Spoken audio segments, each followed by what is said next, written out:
Assalamualaikum warahmatullahi wabarakatuh. Perkenalkan, nama saya Nisa Nurkesi dari unit Bimba Nagrak. Di sini saya akan menjawab pertanyaan dari tugas video 1 program kebimbaan.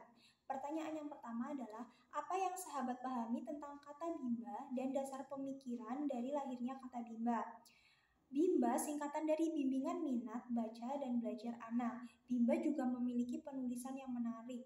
Kata huruf BI ditulis huruf kecil yang artinya bimbingan, dan huruf M ditulis dengan huruf besar yang berarti minat. Huruf B ditulis dengan huruf besar yang berarti baca dan belajar. Dan yang terakhir adalah huruf A yang ditulis dengan menggunakan huruf besar atau huruf kapital yang artinya anak.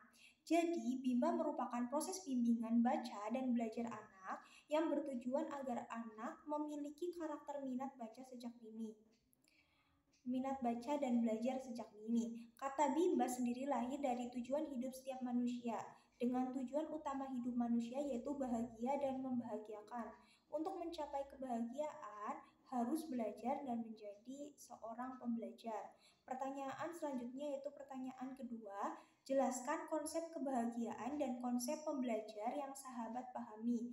Bahwa bahagia memiliki arti, keadaan atau perasaan senang dan tentram, bebas dari segala yang menyusahkan. Bahagia juga tidak berwujud dan ada di dalam hati kita. Bahagia harus dirasakan manusia secepatnya dan selama-lamanya. Agar kita menjadi seorang yang bahagia, ada 3 kunci utama untuk mencapai sebuah kebahagiaan, yaitu yang pertama beriman, yang kedua berbuat baik, dan yang terakhir adalah belajar. Agar kebahagiaan kita tercapai, kita harus menjadi seorang pembelajar yang mau belajar sepanjang hayat. Pertanyaan terakhir adalah pertanyaan nomor 3, yaitu jelaskan makna setiap ayat yang terkandung dalam 7 nilai dasar bimba.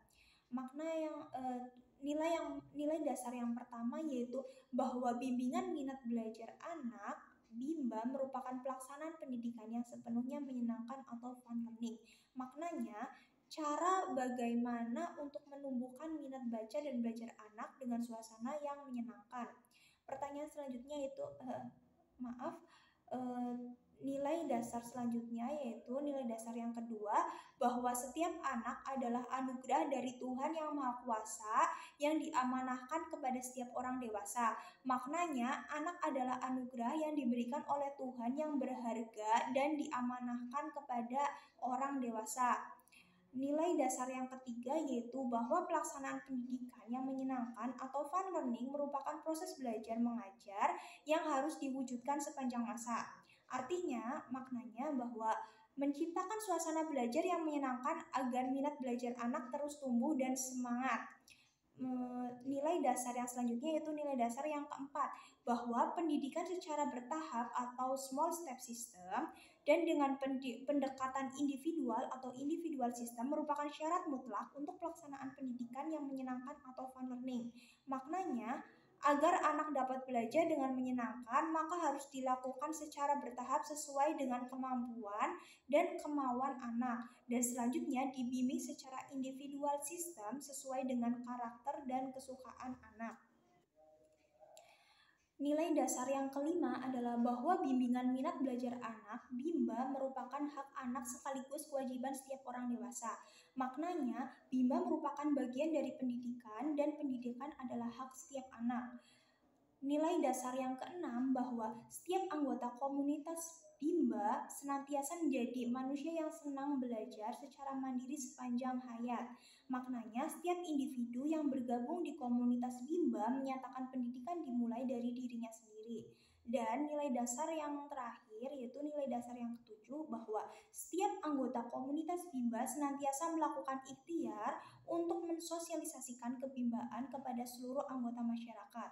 Maknanya, bagi komunitas bimba pastinya sudah merasakan manfaat kebimbaan. Maka dari itu, kami ingin sharing kebimbaan kepada orang lain, dimulai dari diri sendiri, orang terdekat, dan hingga lingkungan masyarakat luas. Sekian jawaban pertanyaan tugas video 1 dari saya. Apabila ada kesalahan, saya mohon maaf. Wassalamualaikum warahmatullahi wabarakatuh.